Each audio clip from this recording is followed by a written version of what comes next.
네, 여러분 안녕하십니까. 공개 클리닉 웰입니다. 좀 충격적인 얘기부터 좀 하고 넘어갈까요? 최근 들어서 우리나라의 결핵 환자가 늘고 있다고 합니다. 아니, 60년대 달리고 무슨 소리냐 하시겠습니다만 절대 그렇지 않습니다. OECD 국가 가운데 우리나라의 결핵 발병률이 가장 높다고 합니다. 그래요. 사실 결핵하면 대표적인 후진국 병이잖아요. 그렇죠. 그런데 여러분 놀라지 마세요. 지난해에만 무려 3만 5천 명이 결핵에 걸렸다고 합니다. 예. 더군다나 더 심각한 사실은 60, 70대도 아니고 20대 발병률이 그렇게 높다고 하네요. 네. 왜 이렇게 20대에서 발병률이 자꾸 증가하는 건가요? 다이어트 하지 마세요. 그런가요? 다이어트? 예, 너무 무리한 다이어트로 인해서 우리 영양 부족으로 인해 우리 몸에 면역성과 저항성이 떨어지기 때문인데요. 예. 미열이 지속되면서 장기침이 계속 있다면은 감기로 생각하지 마시고 병원 가셔서 진찰부터 받아보시기 바랍니다. 그래서 지금 박사님께서 몇 년 동안 다이어트를 하자고? 다이어트 안 하고 근데 사실은 다이어트보다 더 위험한 것이 비만입니다. 잘 좀 판단하셔야 되겠고요. 자, 공개 클리닉 잠시 후에는 통증도 병이다. 통증 클리닉에 대해서 자세히 알아보도록 하고요. 먼저 웰빙 뉴스부터 출발하도록 하겠습니다. 쏟아지는 건강 정보 속에 알짜배기 소식을 찾아라. 금주의 웰빙 뉴스. 밥보다 빵이 더 좋은 당신, 탄수화물 중독일 수 있습니다. 밥을 먹고 나서도 자꾸 군것질을 하고 배부르게 먹고서도 오히려 힘이 없다면 10중 8구 탄수화물 중독을 의심할 수 있다고 하는데요. 이 경우 인슐린 과다 분비로 인해 비만과 당뇨, 고혈압은 물론이고 심장병까지 유발할 수 있다고 합니다. 약한 자요. 그대의 이름은 남자. 영국 캠브리지대 올리버 박사팀에 따르면 흔히 생각하는 것과는 달리 남성의 면역 체계가 여성에 비해서 훨씬 취약하다고 하는데요. 이는 본능적으로 병에 대한 저항력을 키우기보다 생식 능력을 유지하는 데 힘을 쏟기 때문이라고 합니다. 한국 남성들의 얼굴이 서양인보다 작다. 최근 식품의약품안전청에 따르면 우리나라 성인 남성의 얼굴이 서양인에 비해 약 92% 작은 것으로 나타났는데요. 그에 반해 여성의 얼굴은 CD 석장 정도로 서양과 비슷한 것으로 나타났습니다. 여성들의 얼굴이 CD 3장이라니 이거는 예. 여성들을 너무 무시하는 그런 왜요? 발언 아닌가요? 왜요? 저는 뭐 한 장 정도? 장? 아닌가요? 어디서 팔길래 그렇게 큰 CD가 있대? 이만한가요, CD가? 근데 실제로 보면 박사님, 네. 누가 봐도 서양인들 얼굴이 우리 동양인보다 작잖아요. 동양인들이 좀 펑퍼짐 많으면 서양인들 이렇게 좀 맞아요. 좁게 생겨가지고 이렇게 뒤통수가 넓고 그렇지 않나요? 그래요? 근데 그것은 왜 그러냐면 얼굴 모양이 납작해서 그래, 납작해서. 아하. 그러니까 얼굴의 크기가 전체적으로 작다 하더라도 입체감이 없고 평평하다든가 네. 얼굴의 가로 세울이 비율이 맞지 않으면 크게 보이고 그다음에 광대뼈가 나왔다든가 사각턱이 있는 경우에 커 보이게 되는데요.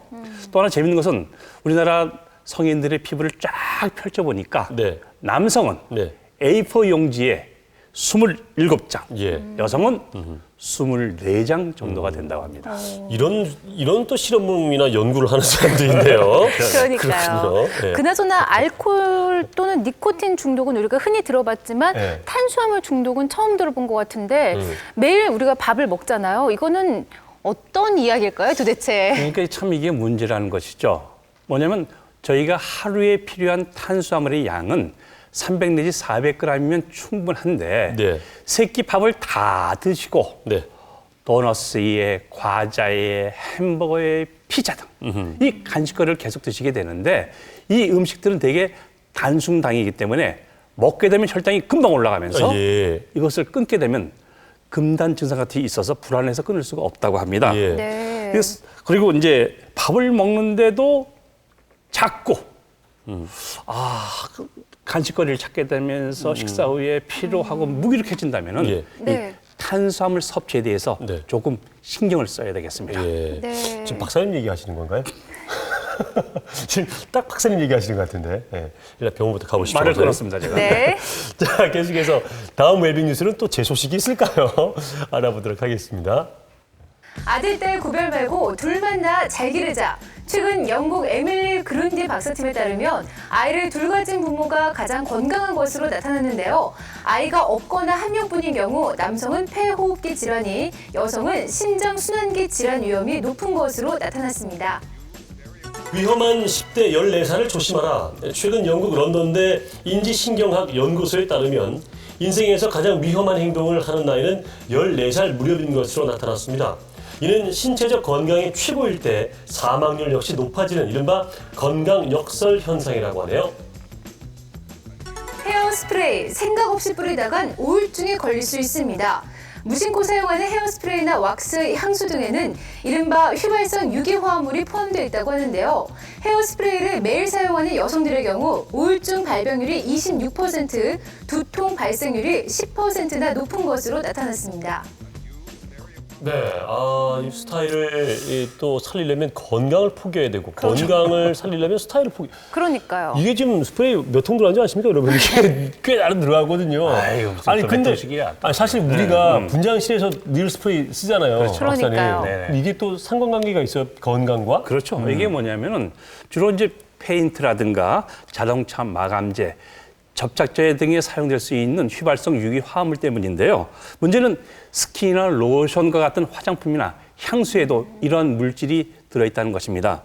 냄새를 느끼지 못할 정도로 미량이 있다 하더라도 호흡기 전망으로 흡수가 되어서 네.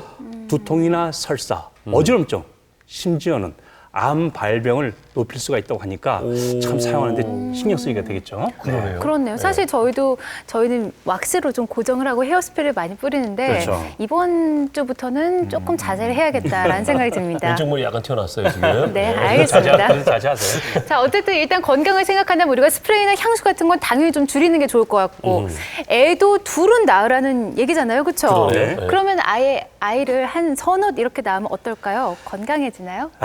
물론 아이가 없거나 하나인 집에 비해서는 건강 면에서 이득은 있지만은 네. 그래도 일단은 돈이 너무 많이 든다는 거예요. 네. 그래서 실제로는 아이가 둘인 집안에 비해서는 손해라는 것인데 네. 아이를 넷을 낳은 집안의 남자를 보게 되면은 네. 폭행 사고의 빈도가 높고 여성 같은 경우에는 자궁 경부암 발생이 높다고 하니까 너무 낳는 것도 조금 생각을 해봐야 되지 않을까 생각됩니다. 근데 없거나 하나밖에 없는 집안보단 더 있는 집안이 낫잖아요, 그렇죠. 그렇죠? 네. 네. 아직 없거나 하나밖에 없는 집안은 분발하시기 바랍니다. 네. 자, 계속해서 오늘 명의 만나보겠습니다. 화면부터 만나보시죠. 물건 들 때 이제 오른쪽에서 왼쪽으로 팔을 움직이기 때 그럴 때는 전혀 이쪽으로 못 잡았죠. 밤새도록 다리가 아려갖고 이 다리 무거워서 걸음을 못 걸어 다리가 안 들릴 정도. 서 있는 것도 불편하고요. 서 앉는 것도 불편하고 오르막길을 올라가거나 내리막길 내려가거나 이렇게 일상생활에서 모두 할 수 있는 것들이 다 불편하거든요. 예, 밤에는 거의 막 새벽까지도 잠을 못 잤습니다. 그래가지고 진통제를 먹거나 아니면은 그 파스 있잖아요. 그 완전 후끈후끈한 거 그걸 붙이면 잠시라도 통증이 멎을까 그 붙여봤는데 크게 효과는 없었던 것 같고요. 예. 지끈지끈 눈을 뜨기 힘든 두통에 저리고 아픈 팔다리 참기 힘든 요통까지 뾰족한 이상은 찾아볼 수 없고 치료해도 그때뿐 원인 모를 통증이 계속된다면 통증도 병이다. 지긋지긋한 만성 통증으로부터 벗어나기 위한 해법은 무엇인지 통증 치료의 모든 것 오늘의 명의에서 자세히 알아봅니다.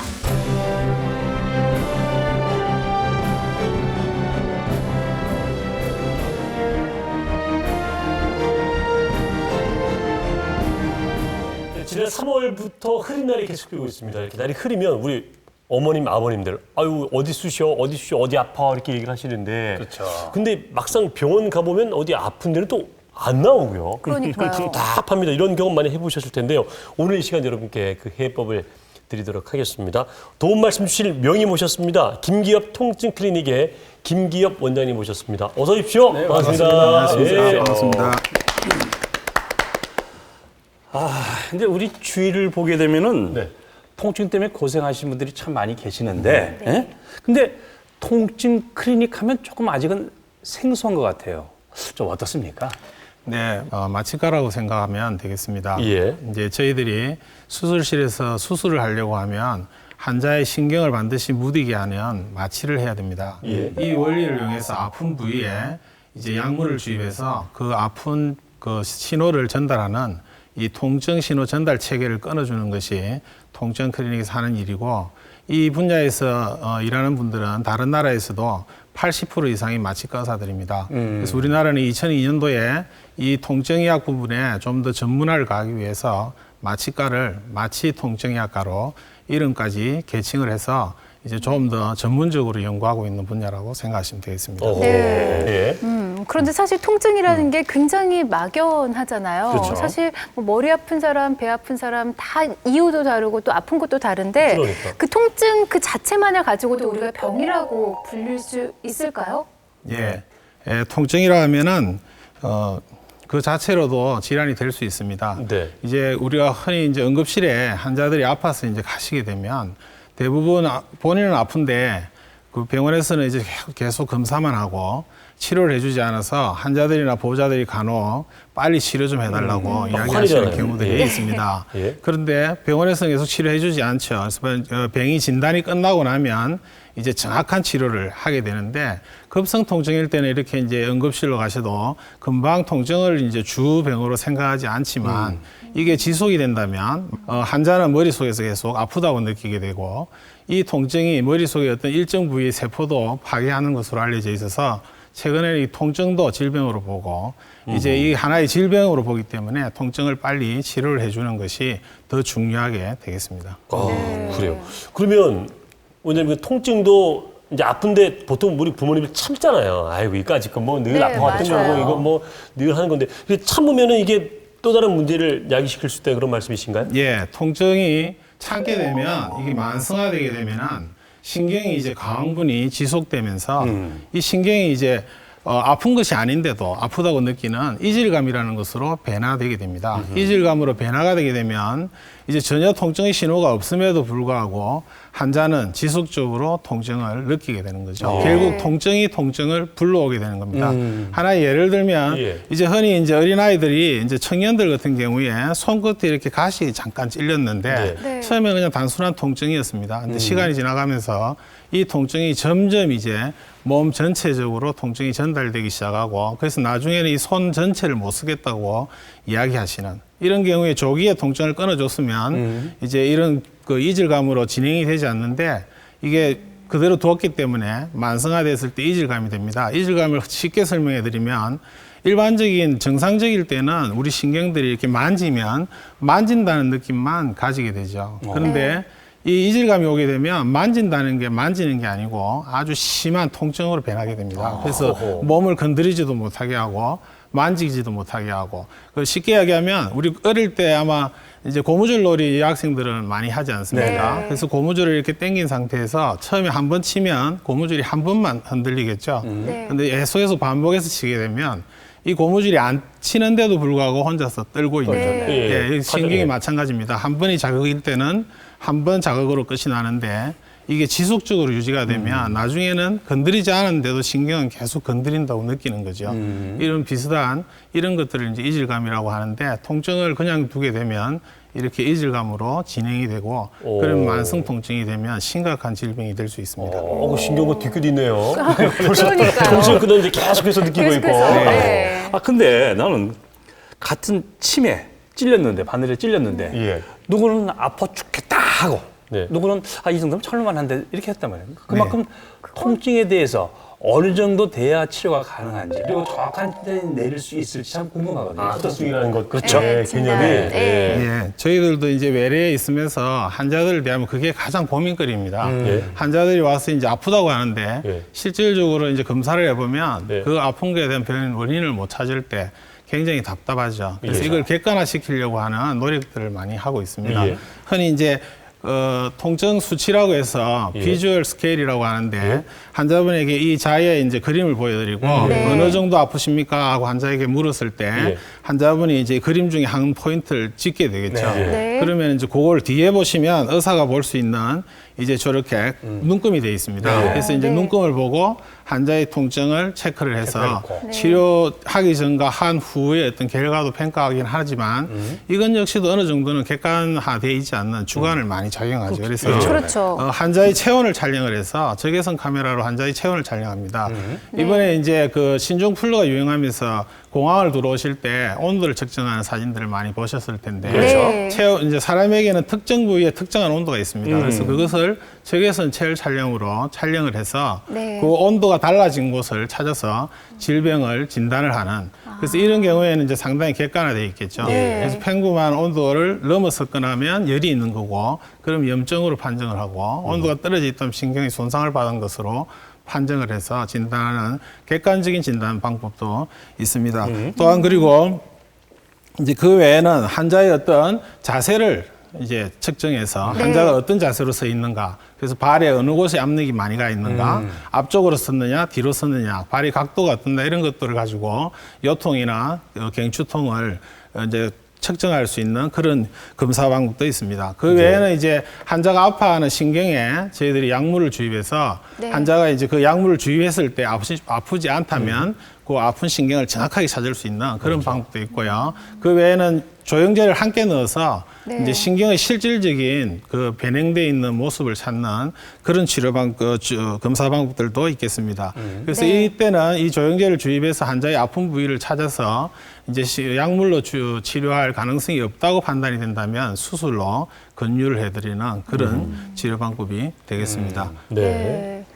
자, 그럼 원장님 주로 어디가 아파서 많이들 오시나요? 예. 네. 다 아프지 뭘 통증 다 있지. 그러니까요. 네. 개 중에서도 어디가 많이 아파서 주로 통증하면은 오시는지. 우리 몸에서 통증을 안 느끼는 곳은 없겠죠. 신경에 그렇죠. 없는 곳이 없기 때문에. 하지만 그래도 비교적 이제 많이 찾아오시는 부위들이 있는데 예. 네. 사람은 이제 유일하게 직립보행을 하면서 사는 동물입니다. 네. 그러다 보니까 요통이 아무래도 가장 많습니다. 네. 척추계통의 질환들이 예. 가장 많고 이 요통은 아마 인류의 80%가 한 번쯤은 허리가 아픈 것을 다 경험해 보신. 저 역시도 뭐 허리 아픔을 경험해 봤고요. 네. 그리고 그 외에는 이제 많은 게 어깨 관절의 통증들입니다. 많이 쓰니까. 네. 어깨는 아무래도 이제 이 안정성보다는 활동을 위해서 네. 이제 이 안정성을 많이 포기한 관절이기 때문에 쉽게 다칠 수가 있습니다. 그 네. 외에 이제 교통사고 후유증이라든지 그 만성 피로증후군 그리고 두통 네. 그리고 목에 있는 경추성 통증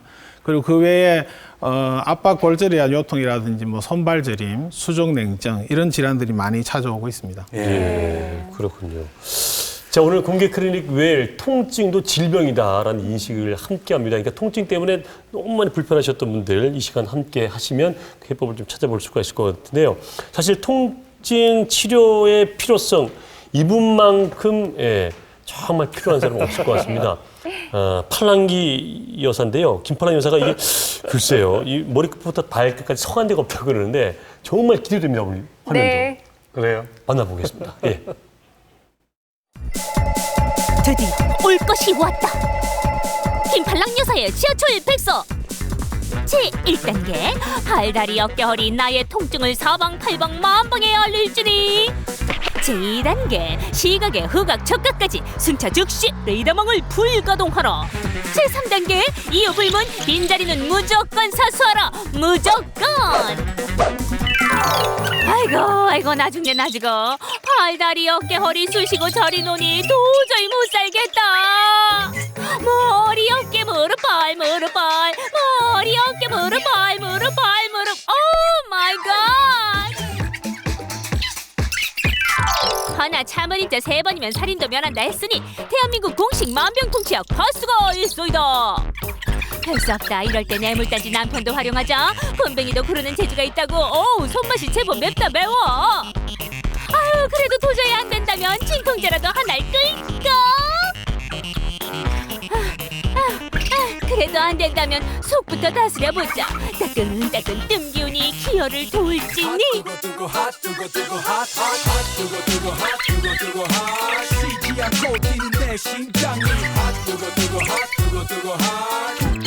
쑤시고 철인자여 내게로 오라. 나쁜 피를 쏙 부항자국 한두 개쯤 필수 중에 필수. 혹시나 했더니 역시나다. 욱신 지끈지끈 죽도록 괴롭도다. 안 아픈데 빼고 모조리 아플지니 참을 수 없는 통증 또 통증.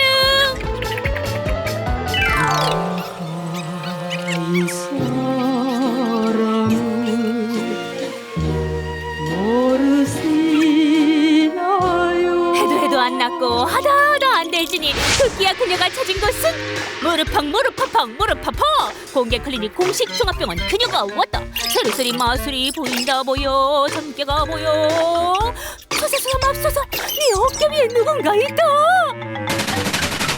아! 이대로는 도저히 못 살겠다. 누가 좀 도와줘요 제발.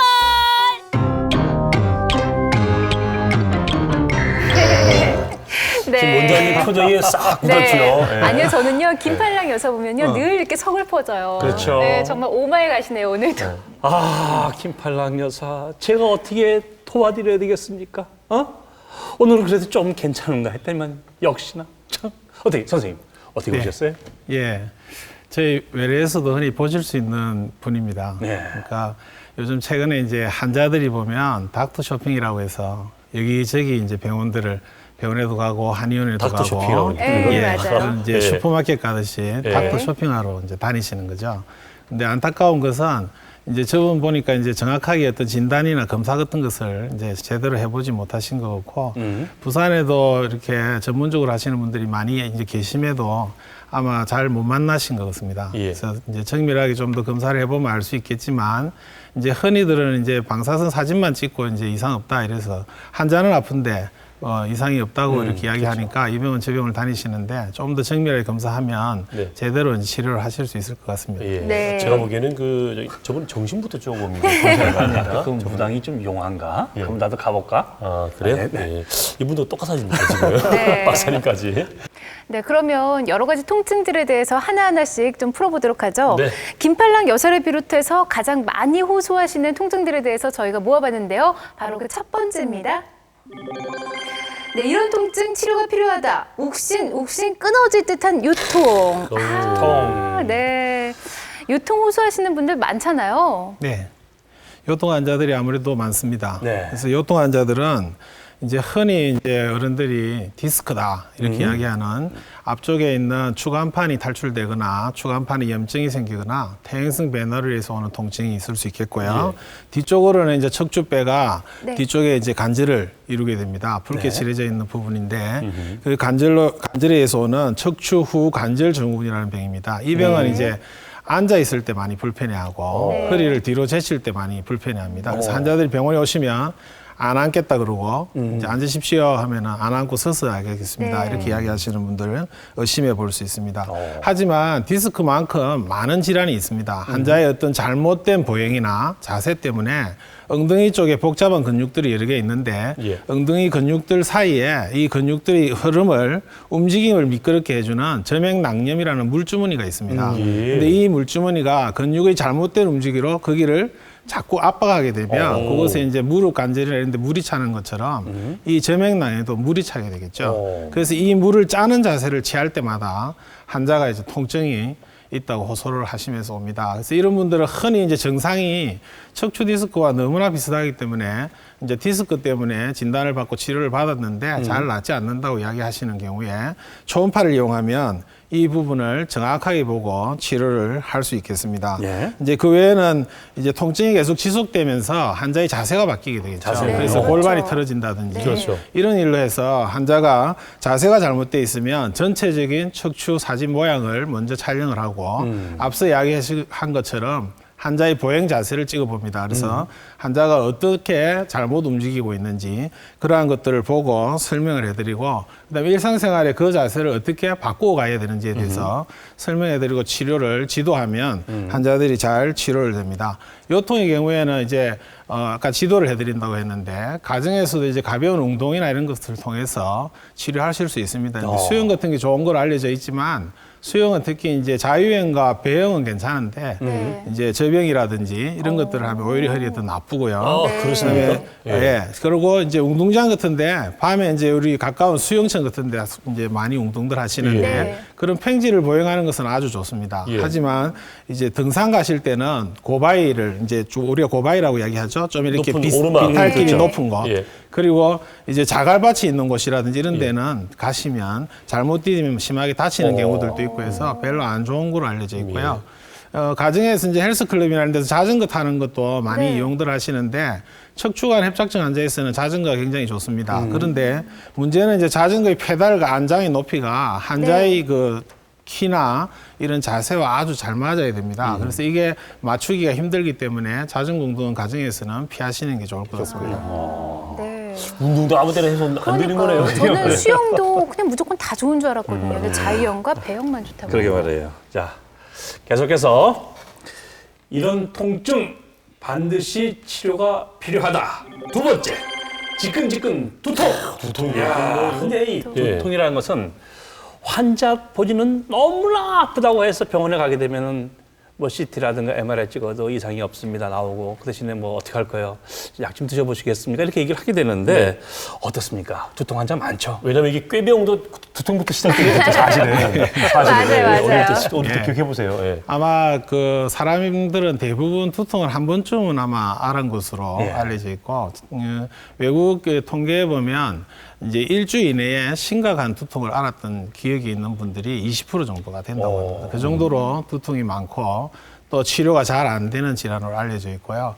원인별로 분류를 한다면 혈관 때문에 오는 혈관 확장으로 인해서 오는 혈관성 두통이 있겠고 그 외에 이제 여성 호르몬이 관계가 있는 거로 알려져 있습니다. 그리고 중요한 것은 아침에 자고 일어났을 때는 대부분이 두통이 좀 깔아앉아야 되는데 이제 좋지 않은 두통은 아침에 일어났을 때 아프면 모닝 헤데이크라고 해서 아침에 두통이 있는 경우는 반드시 병원에서 정밀한 검사를 해보셔야 되겠습니다.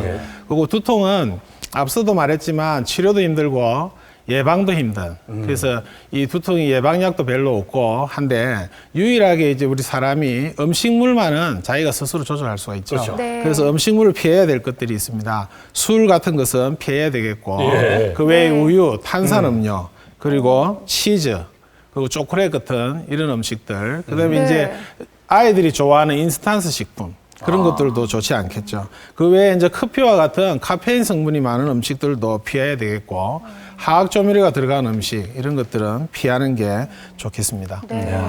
저는 술만 두통을 일으키는 줄 알았는데 우유, 치즈 이런 거는 참 금시초문이네요. 초콜릿, 치즈, 발효 되는 음식도 조심해야 돼요. 네. 어쨌든 가끔은 인스턴트 식품은 좋지 않다는 거죠. 네. 자, 그럼 계속해서 통증도 병이다. 치료가 필요한 통증 그 세 번째 알아보도록 하겠습니다. 네, 아이고 팔다리 무릎이야 관절통. 네.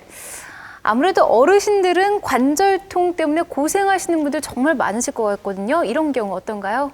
예, 관절염이라 하면 흔히 이제 뼈와 뼈 사이에 있는 것이 관절인데 여기에 염증이 생기는 경우를 이야기를 하죠. 그래서 많은 분들이 아시는 거는 이제 관절 안에 물이 차거나 이런 염증 반응이 일어나고 열이 나고 만지면 아프고 이런 경우에 이제 병원을 찾으시는데 그 외에도 이제 이 관절 주변에는 인대나 힘줄과 같은 관절을 지탱하는 그런 아주 중요한 구조물들이 많이 있습니다. 그래서 이제 인대가 다치거나 이제 근육이 다치게 되면 이 관절의 안정성이 사라지게 되죠. 그래서 이제 관절이 퇴행성 변형이 더 쉽게 진행이 되고요. 그래서 통증을 많이 호소를 합니다. 흔한 것이 이제 염자라고 할 수 있겠습니다. 이제 어르신들 같은 경우에 신호등이 그 시간이 짧으니까 신호등을 건너시다가 잠깐 삐끗했는데 아무렇지도 않게 삐끗했는데 집에 가셔서 이제 며칠 지나면서 계속 통증이 오고 그 위에 붓고 아프고 이제 그래서 좀 시간이 지났는데 깔아앉았는데 또 시간이 지나니까 며칠 후에는 다시 또 똑같은 부위가 동일하게 길을 가다가 잠깐 삐끗했는데 아프다는 이야기들을 하시거든요. 이게 이제 동일 부위의 손상이 반복되는 것을 말하는데 인대가 이렇게 한번 다치고 나면 30% 정도가 자기의 어떤 기능을 상실하게 됩니다. 그래서 70%만 회복이 되기 때문에 이제 한번 다치고 난 다음에 그 나머지 30%를 잘 회복해 주지 않으면 동일한 부위에 또 손상을 당할 경우가 많습니다. 그래서 병원에 오시면 발목을 삐는데 꼭 일정한 부분만 자꾸 삔다고 이야기하시는 그런 경우들도 이 관절통이 그렇습니다. 그리고 이 관절통의 잘못된 이제 상식들이 있는데 병원에 오셔가지고 안에 염증이 생겨서 물이 찼는데 무릎에 물을 빼면 절대로 안 된다고 이제 정말 생사를 걸고 고수를 하시려는 환자분들이 있습니다. 빼면 계속 나온다고 그러잖아요. 뽑으면 또 생기니까 안 된다고 이야기하시는데 그건 잘못된 상식이고요. 우리 무릎 안에 있는 반달연골은 이 무릎 속에 있는 물로 영양을 공급받습니다. 그곳에는 혈관이 없기 때문에 그래서 무릎 속에 있는 물을 흡수해서 영양을 받아야 되는데 염증에 의해서 더러운 물이 있다면 이 연골이 더러운 영양분을 받게 되니까 빼주고 좋은 영양분을 넣어주는 것이 필요합니다. 그리고 무릎이 이렇게 아프신 분들 같은 경우에는 운동을 안 하시려고 하는 집에서 그냥 가만히 계시려고 하는데 이 무릎의 반달 연골 같은 경우에는 일정한 압박을 주지 않으면 새롭게 생성이 안 됩니다. 그래서 퇴행성 변화를 좀 더디게 하거나 조금이라도 회복시키고 싶으시다면 적당한 운동을 하는 것이 무릎 관절에는 아주 도움이 되겠습니다. 네, 잘 알겠습니다. 자, 계속해서 알아보도록 하겠습니다. 통증도 병이다. 치료가 필요한 통증 네 번째입니다. 뭉친다 뭉쳐 목 어깨 통증. 이거 뭐 특히나 네. 요즘 이게 그 뭐라 그럴까요? 현대병이라 그럴까요? 그쵸. 컴퓨터 컴퓨터나 앞에서. 이래 해가지고 이렇게 하는 분들이 많이 네. 계시고 어머니 아버지도 또 뭐 시간 그 여유 하실 때 고스톱 치시잖아요. 어깨 통증, 목 통증 호소하는 분들 많이 계시죠. 예, 요즘 최근 들어서 많이 늘어났죠. 요즘 네. 이제 컴퓨터가 거의 이제 집집마다 두세 대는 있고, 예. 저희 집에도 한 두 대는 있는데, 예. 이제 우리 아이들도 아프다는 이야기를 많이 합니다. 그래서 유심히 관찰해 보면 예. 이 컴퓨터 할 때 자세가 아주 문제가 됩니다. 예. 그리고 이 지금 이제 제가 이렇게 서 있지만 제 몸의 많은 부분이 머리의 무게가 차지하고 있죠. 그렇죠. 그래서 이 무거운 머리를 바른 자세로 받치고 있지 않으면 목 주변의 근육들이 굉장히 피곤해합니다. 그래서 이 피곤해진 이 근육들 때문에 이제 통증이 많이 오죠. 목에 예. 통증이 오고 어깨에 통증이 오고 잘못된 자세가 또 이제 디스크도 유발할 수 있죠. 특히 요즘 이제 운전이 하는 분들이 많이 늘어났는데 운전하실 때는 추돌 사고가 이제 많이 생깁니다. 그래서 예, 교통사고 이후에 아주 오랜 시간이 지난 뒤에도 계속해서 온몸이 아프고 머리가 아프고 하는 분들이 오는데 그때 펜타 손상이라고 해서 머리가 추돌 사고 때 지나치게 이제 앞쪽으로 제쳐졌다가 뒤쪽으로 제쳐졌다가 하면서 목을 잡고 있는 인대들이 이제 부분적으로 터지는 거죠. 그리고 가볍게 터졌다가 다시 원 상태로 이제 회복됐지만 그 잘못된 이제 한 번의 움직임이 그렇게 심각하게 호소를 합니다. 그래서 컴퓨터를 하는 경우에도 이제 어깨 주변에 이제 어깨에도 아까 말씀드렸던 근육 사이에 물주머니들, 저맥낭이 있는데 이 어깨에도 잘못된 자세를 하게 되면 그 저맥낭에 물이 많아지죠. 예, 예. 그래서 이제 보면 지금 이제 앉아 계신데 앞에 이렇게 손을 이제 이렇게 지탱하고 앉으실 때 어깨 쪽으로 압력이 전달돼 올라오면 생길 수 있습니다. 그래서 이제 의자에 이렇게 사장님 의자, 양쪽에 팔걸이가 있는 의자에 팔을 떡 지탱하고 있으면 이쪽 지탱했던 어깨 쪽에 이제 저맥낭염이 생길 수 있습니다. 그런 것들로 인해서 눈도 아프고 머리도 아프고 어깨도 아프고 목 뒤쪽으로 아프고 하는 그런 통증들을 많이 호소할 수 있게 됩니다.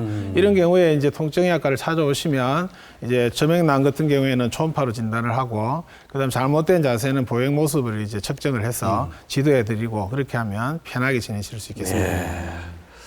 아, 그러면 이럴 때 반드시 치료를 받아야 된다고 했으니까 이제 치료법이 들어가야 되겠는데 해법이 무엇이 있을까? 근데 우리가 통증 클리닉 하면 되게 흔히들 뼈주사만 생각하는데 맞아요. 네. 예. 뼈주사 말고 다른 치료는 없습니까?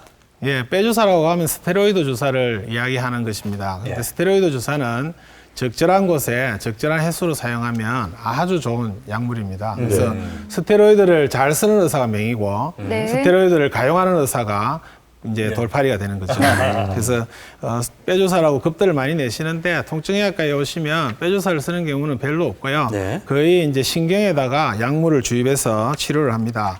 앞서 말씀드린 것처럼 이제 마취에 하는 방법이 하나의 일종이었기 때문에 이 마취에 사용하는 국소 마취제를 아주 희석해서 네. 약하게 사용해서 아파하는 신경의 가항분을 깔아앉히는 그런 이제 치료를 하는 거죠. 그래서 네. 신경의 약물을 직접적으로 주입해서 치료하는 방법도 있고요. 예. 또한 이제 아파하는 부위에다가 조영제를 같이 이제 신경 주사를 함께 넣어주면 그 네. 신경의 모양도 볼 수가 있고 그리고 그 신경을 눌리고 있는 조직이나 변성된 부분을 찾을 수 있습니다. 그래서 이제 아픈 부위를 정확하게 찾을 때도 이용할 수 있는 치료와 검사가 동시에 이루어지는 그런 하나의 방법입니다. 그리고 이제 좀 전에 말했던 이제 컴퓨터를 이용하거나 하면서 생기는 것들을 근막 통증 증후군이라고 이야기하고 요즘 많이 알으시고 계신데 이런 경우에는 이제 아파하는 근육을 찾아서 그곳에 전기침 자극요법이라고 해서 IMS라고 하는 치료 방법을 사용하고 있습니다. 예. 그 외에는 이제 앞서 이야기했던 관절의 주변에 이제 인대나 근육이 많이 있으니까 이 인대나 근육이 다쳤을 때 네. 이걸 실질적으로 볼 수 있는 방법이 초음파를 이용하면 예. 그 근육을 움직이면서 어떤 움직임 때 이상이 있는가 어떤 모양일 때 손상을 받았다는 걸 초음파로 보실 수 있습니다. 그래서 네. 초음파로 환자에게도 보여드리고 설명해드리고 치료도 네. 직접 초음파를 보면서 치료하고 그리고 이제 자세를 이렇게 치료를 해서 이제 자세를 네. 고쳐주고 이렇게 지도를 해서 이제 완전히 병원을 오지 않으시도록 해드리는 재활 운동요법이라든지 이런 것들을 사용할 수 있겠습니다. 네. 자, 그럼 원장님께서 앞서서 그 아픈 신경에 직접 약물을 투입하는 게 신경 차단술 맞죠? 예. 예. 그러면 이 방법은 구체적으로 어떤 건가요? 예, 신경 차단술은 이제 우리 몸에 큰 해가 없는 방법인데 우리 몸에는 교감신경과 부교감신경이라는 두 가지 신경이 있습니다. 네. 사람이 흥분을 하거나 하면 교감신경이 항진이 되고 사람이 편안한 자세로 있을 때는 부교감신경이 항진이 돼서 교감신경이 항진이 될 때는 이제 땀도 식은땀이 나고 털도 삐쭉 쓰고 하는 그런 현상이 나타나는데 우리가 이렇게 이제 외상을 만약에 어깨에 받았다면 네. 이 외상을 받는 부위에 교감신경이 항진이 됩니다. 그러면 교감신경의 역할은 혈관을 수축시키는 역할을 합니다. 그래서 혈관이 수축되면 이곳에 생겼던 나쁜 물질들이 밖으로 빠져나가지 못하고 그래서 통증이 계속 지속되는 그래서 신경차단술은 그 아파하는 부위로 가는 신경에 주사를 놓는데 이 신경은 여러 가지가 있습니다. 우리가 감각을 느끼는 신경도 있고 움직이는 운동신경도 있습니다. 그렇지만 교감신경이 혈관에만 작동하기 때문에 이 교감신경만 저희들이 치료를 하려고 하는 겁니다.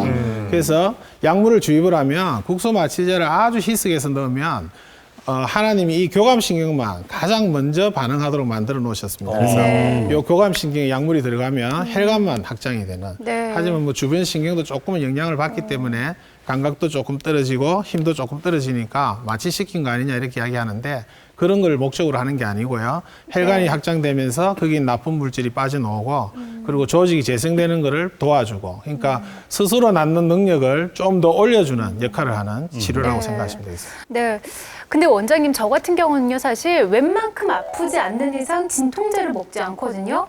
혹시나 약물에 이상이 있을까 봐. 근데 이 신경 차단술도 사실 약물이잖아요. 네. 이상은 없을까요? 예, 이 약물은 저희들이 마취를 할 때 임신부들이 치료를 받아야 될 경우가 있다면 사용할 수 있을 정도로 아주 안전한 약물 중에 하나입니다. 어떤 책에는 보면 사람이 만든 약 중에 가장 안전한 약으로 알려져 있습니다. 그래서 크게 문제가 없고요.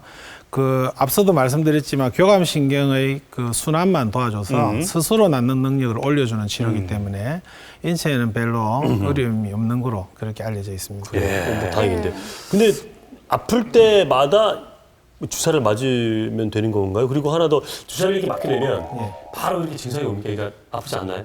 네, 주사를 맞으면 바로 통증이 없어지겠죠. 통증을 일으키는 신경에 치료를 하기 때문에 하지만 주사 맞고 그 통증이 없어졌던 그 시간 약물이 투입된 이제 약 효과 시간이 한 2시간 정도 되는데 2시간만 아프다면 이 치료는 할 필요가 없죠. 근데 앞서 말씀드린 것처럼 혈액순환의 한번 개선이 이제 며칠씩 갑니다. 그래서 어떤 분들은 주사를 맞고 나시면 한 일주일 정도 편했다고 이야기하시는 분도 있고 어떤 분은 단 하루, 어떤 분은 3일. 근데 이게 이제 반복적인 치료를 하다 보면 점점 그 시간이 늘어나게 됩니다. 그래서 반복적 치료가 굉장히 중요합니다. 신경치료에서는 반복적으로 치료하는 게 중요하고요. 환자들이 오시면 이제 제일 첫날 이제 진료 보시면 한 번 만에 낫습니까? 이런 이야기들을 많이 하세요. 참 난감하죠. 이 병이 완치됩니까? 이런 이야기하면 참 난감한데 이제 치료를 하다 보면 이 치료는 이제 반복적 치료가 굉장히 중요하다는 걸 설명하는 게 굉장히 좀 어려움이 있습니다.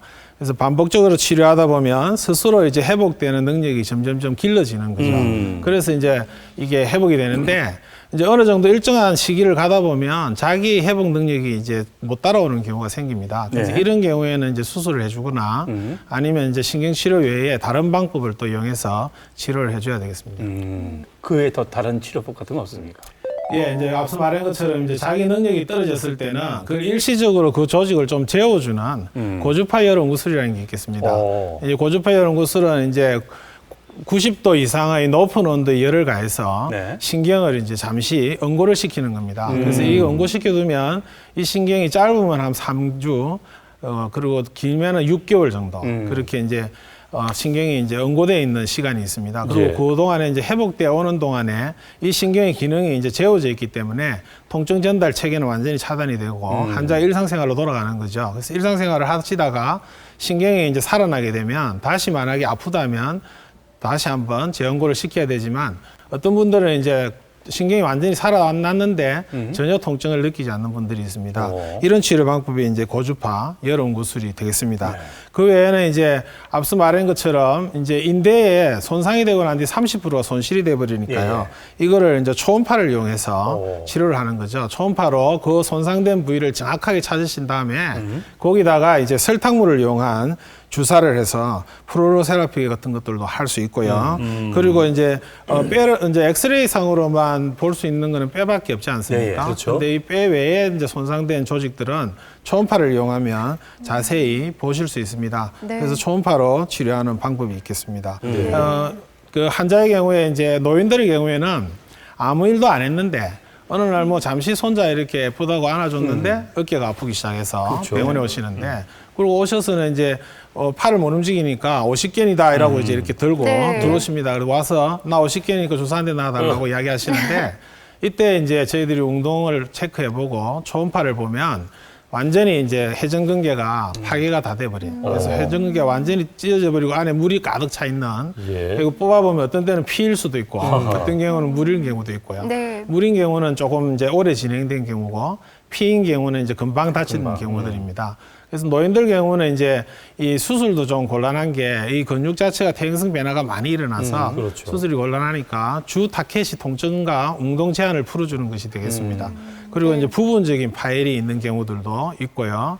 그리고 앞서 말한 것처럼 이제 그냥 친구랑 이렇게 장난하느라고 한 대 이렇게 어깨에 맞았는데 그 위에 통증이 계속 지속돼서 초음파를 해보면 그 물주머니에 물이 증가돼 있는. 그러니까 밤에 주로 이제 잠결에 이제 보통 이제 그 화장실에 가시고 싶으면 잠결에 일어나서 이제 그냥 갑니다, 저희들이. 그러다가 벽에 그냥 가볍게 툭 부딪혔는데 아침에 갑자기 아프기 시작하는 거예요. 그래서 그런 경우도 이제 보면 나중에 검사해 보면 점액낭력. 그러니까 가벼운 충격에도 잘 생길 수 있고, 그리고 의외로 물이 많이 차 있는데도 전혀 환자는 증상이 없는 경우도 있고, 그래서 아주 이 통증이라는 게 다양하게 나타나기 때문에 정밀한 진단들이 좀 필요할 거로 생각합니다. 네. 아, 우리 문근혜 씨 이제 저를 이제는 장난으로 툭툭 치지 마요. 나이 먹으면 이렇게 쉽게 물이 찬데. 에이? 누가 누굴 친다고 그래 지금? 제 마음을 치고 계시네 지금. 예. 네. 자, 그런데 원장님, 어르신들을 보면요. 주로 무릎이나 손목 때문에 고생하시는 분들도 많이 계시거든요. 이런 통증도 치료할 수 있는 방법이 있겠죠? 예. 뭐 어르신들의 경우에 이제 우리가 사진으로만 판단한다면 뼈가 이제 손상됐거나 이런 거로밖에는 확인할 수가 없겠죠. 네. 그런데 주변에 있는 이 인대나 힘줄이 어른들은 많이 이제 퇴행성 변화가 많이 진행이 됩니다. 그리고 앞서도 말한 것처럼 뭐 길 가다가 가볍게 그냥 잠시 삐끗한 것 정도로 그냥 무관심하게 뒀는데 나이가 드셔서 이제 그게 문제를 일으키기도 하고 그렇죠. 그래서 그럴 때는 이제 초음파로 저희들이 인대나 힘줄의 어떤 이런 운동 움직임이나 이런 것들을 측정을 해서 그게 늘어나 있거나 하는 경우에 이제 설탕물 주사라고 하는 프롤로세라피라는 치료 방법이 있습니다. 네. 이 설탕물을 그곳에 주사를 해주면 염증이 일어납니다. 손상돼 있고 기능이 약해진 인대에 염증이 일어나게 되고 그 염증이 일어나기 한 달쯤 지나면 이게 이제 조직이 이제 재생이 일어나죠. 염증이 생기면 거기에 피들이 많이 오게 되고 그러면 재생이 되는 그 성장 팩터라는 게 피 속에 있는데 그것들이 이제 이 조직을 재생시키는 역할을 해줍니다. 그래서 최근에는 이제 자기 피를 뽑아서 이 피를 원심 분리를 하면 그 성장 팩터만 뽑아낼 수가 있습니다. 그래서 그거만 빼만해서 주입을 해주는 PRP 치료라고 해서 PRP 주사요법도 있고, 그래서 어르신들이 뭐 퇴행성 변화로 인해서 무릎이 아프고 또 여러 가지 어깨들이 아프다고 해서 이제 그냥 지내실 것이 아니고 이제 이 조직들을 오히려 젊은 조직으로 재생을 시켜주면 이제 젊은 청춘을 되찾게 될 수도 있으십니다. 근데 이제 프로로세라피라고 하면 치료라고 하면은 주사 맞고 나서 더 아파하시잖아요. 그래서 염증을 일으키기 때문에 치료 받으러 갔는데 더 아프게 했다고 막 화를 내신단 말이에요. 그래서 좀 자세히 좀 어떤 처음에 이제 설명이 잘 안 돼서 그런데요. 이제 프로로세라피 같은 경우에 환자들이 주사를 맞고 나면 염증이 일어난다고 이야기를 했죠. 그래서 그 염증 주기가 한 3, 4일 정도 됩니다. 그래서 한 3, 4일 동안은 극심하게 아플 수도 있고 좀 우리한 통증이 있을 수도 있는데 이때 이제 약을 쓸 수가 없기 때문에 이제 그 치료한 사람한테 와서 오히려 따지는 경우도 생길 수 있습니다. 약을 쓰게 되면 소염제를 쓰게 되면 염증을 깔아앉히는 역할을 하니까 환자가 오히려 이제 이 주사를 헹구와는 반대되는 상충되는 치료를 하게 되는 거죠. 그래서 환자들에게 지도할 때 반드시 소염제는 먹지 말라고 지도를 하고 그 프루세라피를 하게 되면 이제 꼭 먹을 수 있는 약은 페인킬러라고 해서 흔히들 많이 알고 계시는 이제 타이레놀 같은 네. 이런 약들을 드시면 이제 염증은 깔아앉히지 않고 통증만 깔아앉게 됩니다. 그래서 그런 약들은 도움이 되지만 그게 또 보면은 통증을 이렇게 많이 깔아앉히는 그런 그 강력한 효과가 없기 때문에 환자들이 한 며칠은 좀 아픈 걸 참으셔야 되고요. 주기는 보통 뭐 자주 한다면 일주일 정도지만 대부분은 한 달 정도의 주기로 치료해 주면 되겠습니다. 그렇군요. 이건 좀 주의사항을 알고 예, 접근을 하셔야 되겠습니다. 자, 마지막 한 가지가 남아있죠. 어떤 치료법인지 궁금한데요. 좀 공개해 주십시오. 흔히 이제 체해 충격파 치료라는 건데요. 그 콩팥이나 간에 설계 같은 데 이제 돌이 생겼을 때 옛날에는 수술했지만 이제 몇 년 전부터는 수술하지 않고 이제 체해 충격파를 그 포커스에다가 음파를 가지고 그 돌을 깨는 충격을 가해서 돌을 깨서 이제 조각으로 만들고 그걸 몸에 흡수되게 하는 그런 치료 방법입니다. 그것을 이제 근육이 닫혀 있거나 염증이 와 있거나 이럴 때 그곳에 체해 충격파를 가해주게 되면 이제 앞서 이야기했던 프룰로나 PRP 주사처럼 여기에도 조직이 재생되는 팩터들이 증가하게 됩니다. 그래서 조직이 다시 재생이 되는 그런 역할을 하게 되고요. 특히 이제 근육 안에 이제 스케질이 차는 스케염이 왔을 때 환자들이 이제 많이 찾아오시는데 과거에는 이제 이 스케를 어떻게 수술 외에는 제거할 방법이 없었는데 요즘은 이제 이 충격파를 이용해서 초음파를 이제 스케질이 있는 걸 정확하게 확인하고 그 부위에 충격파를 해주게 되면 이 스케들이 이제 산산이 이렇게 조각이 나게 되고 그 몸에 흡수가 돼서 조직은 이제 없어지게 됩니다. 근데 이제 스케염은 세 가지 이제 스텝을 거치는데 처음에 이제 생성될 때 하고 그다음에 흡수되는 시기에만 아픕니다. 환자들이 이렇게 이제 이분처럼 이렇게 덩어리가 되면 아프지 않습니다. 근데 흡수될 때하고 이제 생성될 때는 이 스케질이 점액낭으로 들어가서 아까 지금 말했던 물주머니에 염증을 일으키기 때문에 통증이 아주 심하고요. 이때는 그냥 단순하게 이제 진통제나 그런 신경치료를 좀 해주면은 잘 낫는데 이 큰 덩어리가 됐을 때는 팔을 움직이거나 할 때 저희들이 이제 팔을 움직일 때 임핀지 신드롬이라 해서 충돌 증후군이라고 하는 어깨를 올릴 때 뼈가 이제 근육을 칵 잡아서 아픈 그와 같은 역할을 하게 됩니다. 이 스케 덩어리가. 이럴 때 충격파 치료기가 아주 효과적으로 이제 스케를 깨서 잘 흡수되게 하니까 효과가 좋은 걸로 알려져 있습니다. 야, 이제 치료법도 알았는데 그래도 무언가 사소한 게 좀 남았는데 우리 공개 클리닉 외래는 이 사소함도 놓치지 않겠습니다. 그래서 통증에 대한 사소한 궁금증. 첫 번째로 아플 때마다 하나 진통제 자주 먹어도 될까요? 맞아요. 어떻습니까? 이거 너무 궁금해요. 그 이제 통증의학과를 찾아올 정도 되면 대부분은 이제 아플 때 금방 오시는 분은 잘 없습니다. 그렇죠. 저희 병을 찾아올 때 대부분 뭐 여기저기 다니시거나 아니면 다 포기하고 아까 이제 김팔랑 여사님은 길을 찾아갔는데 이제 대부분 진통제를 많이 요즘에 사시죠. 근데 이 진통제는 초기 통증일 때는 좀 드시면 도움이 되겠습니다. 그래서 통증의 전달 체계를 빨리 끊고 휴식을 취하면 대부분 회복되기 때문에 좋은데 아까 말씀드린 것처럼 만성 통증으로 가게 되면 신경의 가황분이 계속 머릿속에 기억되게 됩니다. 그래서 진통제를 처음에는 한 알 먹었는데 시간이 지나가면 두 알, 세 알씩 이렇게 자꾸 증가하는 이유가 그래서 그렇기 때문에 진통제에 의지하지 마시고 이제 처음에 며칠 좀 쉬어보시고 통증이 지속된다면 가까운 통증의학과 찾아오셔서 정확한 진단을 받으시는 게 더 좋을 것 같습니다. 예, 또 이제 하나가 또 남았는데 이 날씨가 굳으면 여기도 쓰시고 저기 쓰고 욱신욱신 아픈데 이 날씨하고 통증하고 무슨 관계가 있는지. 우리 이제 어른들이 날씨 비가 오는 걸 먼저 아시죠? 비가 오기 전에 벌써 아프다고 이야기하시는데 기온이 이제 저기압이 되면 우리 몸에 이제 관절들 안에 있는 관절 내의 관절강에는 이제 압력이 올라가게 됩니다. 그래서 관절 안에 압력이 올라가니까 이제 관절을 싸고 있는 조직들이 팽창하게 되겠죠. 그럼 거기 있는 신경들도 이 관절이 팽창되면서 땡기게 됩니다. 그래서 이 신경을 당기는 이 통증이 생기기 때문에 이제 날씨가 나빠지고 저기압이 되면 이제 환자들이 먼저 아픈 걸 먼저 느끼시는 거죠. 그래서 허리도 아프다, 뭐 무릎도 아프다 이런 이야기를 먼저 하시게 되겠습니다. 자, 오늘 통증에 대해서 참 여러 가지 이야기해 주셨는데요. 끝으로 당부 말씀이 있다면 한 말씀 전해주시죠.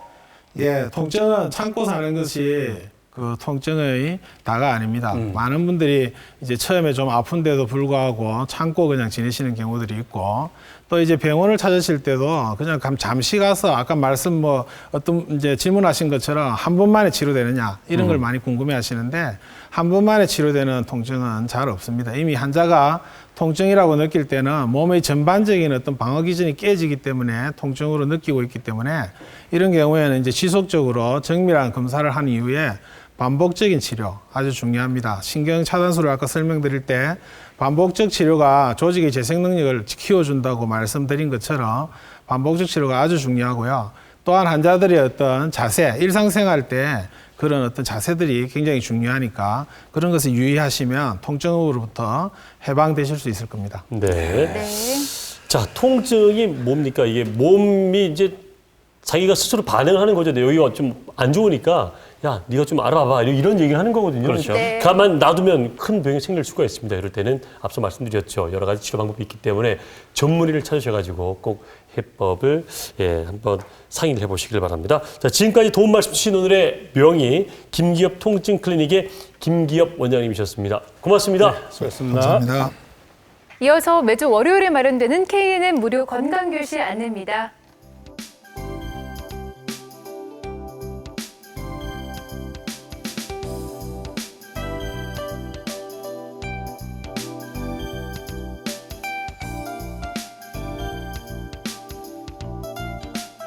자, 어떻게 좀 통증이 줄어드셨는지 모르겠습니다. 통증 제로에 도전하는 방송 제 공익 클리닉입니다. 자, 떠나기 전에 퀴즈 드리고 가겠습니다. 네. 자, 오늘은 여러 가지 통증 치료에 대해서 알아봤는데요. 네. 다음 중 만성 통증으로 인해서 치료가 필요하지 않은 통증은 과연 무엇일까요? 네. 네, 아닌 거죠. 네. 보기를 드리겠습니다. 네. 1번 두통, 네. 2번 요통, 네. 3번 네. 산통. 산통. 아, 참 이게 보기 때문에 산통 다 깨졌습니다. 그렇군요. 예, 4번 된통도 나올 뻔했습니다. 그렇습니다. 그렇습니다. 자, 정답 아시는 분들은 저희 공개 클리닉 홈페이지 오셔서 정답을 남겨주십시오. 저희가 몇 분 추첨해서 푸짐한 상품을 드리도록 하겠습니다. 자, 지금 이 감기 때문에 환절기에 감기 때문에 고생하는 분 많습니다. 네. 감기 조심하시고요. 전 다음 주 더 건강한 모습으로 찾아뵙겠습니다. 여러분 고맙습니다.